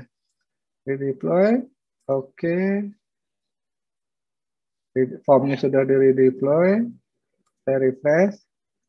Nanti ada notifikasi bahwa ada form baru untuk nih. Ada versi baru. Nah, ini tanda tangan. Oke Pak, terima kasih. Nah, itu. Pak, lanjutin pertanyaannya Irma dong Pak. Ya, gimana? Saya pernah lihat nih Pak, ada signature yang isi tanggal, habis itu date itu tuh loh Pak. Itu ada di sini fiturnya Pak? Maksudnya bukan Gimana? Kayak apa ya? Mungkin tanda tangan digital gitu kayak jam gimana sih jelasinnya? Mungkin boleh nggak Pak? Yang Kalau Oh, yang tanda inceran tangan gitu. digital, kayak di PDF tuh loh Pak. Saya pernah itu bisa di sini bisa di setting gitu nggak Pak ya? signature ini dia ngambil tanda tangan biasa. Kalau Oh, tanda tangan digital signature itu sebenarnya lebih rumit lagi daripada cuman sekedar scan-scanan kayak gini. iya iya iya. QR code maksud kamu? Eh, semacam itu sih kayaknya Pak. Yang saya lihat di PDF gitu kayak ada tanggal jam yang ngisi itu TTD-nya gitu, jam, tanggal, sama siapa gitu sih. Yang buat siapa gitu? Gitu sih kalau yang signature digital saya lihat gitu. Ya itu yang sebenarnya apa namanya salah kaprahnya orang kalau ini OOT ya. OOT-nya apa dari online form itu digital signature itu sebenarnya nggak sesederhana itu. Jadi digital signature itu harus bisa diverifikasi dokumen yang kita kirim, ada digital signature. Habis itu yang penerimanya itu harus bisa memverifikasi signature itu benar enggak si orang ini. Jadi ada komunikasi dua arah sebenarnya. Lebih rumit hitungannya, tapi nggak sesederhana itu sebenarnya digital signature. Cuman kalau kamu mau misalkan tanda tangan di sini ya, di Kobo itu ada seperti yang saya bilang ada pertanyaan-pertanyaan yang tidak muncul. Jadi sebenarnya kamu bisa aja isikan ambil kapan ditulis ini tanda tangan, di tanda tangan itu ada, atau form itu kapan diisi gitu, bisa gini. Kalau kamu mau ngakalin, cuman kalau biar seperti yang kamu bilang otomatis seperti itu enggak kayaknya. Oke Pak. Ya. Oke, nggak kerasa banget sudah hampir 2 jam ini Pak kebersamaan kita ya. Ya silakan. Oke, baiklah teman-teman, mungkin last minute questions kalau ada yang ingin bertanya, satu pertanyaan lagi boleh, saya tunggu selama 1 menit. Mungkin memang bagi teman-teman yang baru pertengahan atau baru saja bergabung begitu ya, jangan khawatir, nanti kita akan upload video ini di YouTube-nya Mandala Data, jadi nanti bisa dicek kembali materi-materi yang disampaikan pada hari ini, dan kalau misalnya ketinggalan informasi atau materi-materi sebelumnya juga bisa dilihat di YouTube-nya. Dan menarik banget ya Pak Hari bahwa sebenarnya online survei ini dari waktu ke waktu pasti ada update versionnya gitu ya, dan nggak cuma hitungan tahun ya, tapi mungkin beberapa bulan juga sudah ada update-nya begitu, tergantung dari perkembangan zaman juga gitu. Ya. Oke, baiklah. Semoga teman-teman bermanfaat pada materi pada sore hari ini. Pak Hari, terima kasih banyak atas waktunya, mau diganggu lagi. Terima kasih. Dan sudah berbagi ilmu luar biasa ini.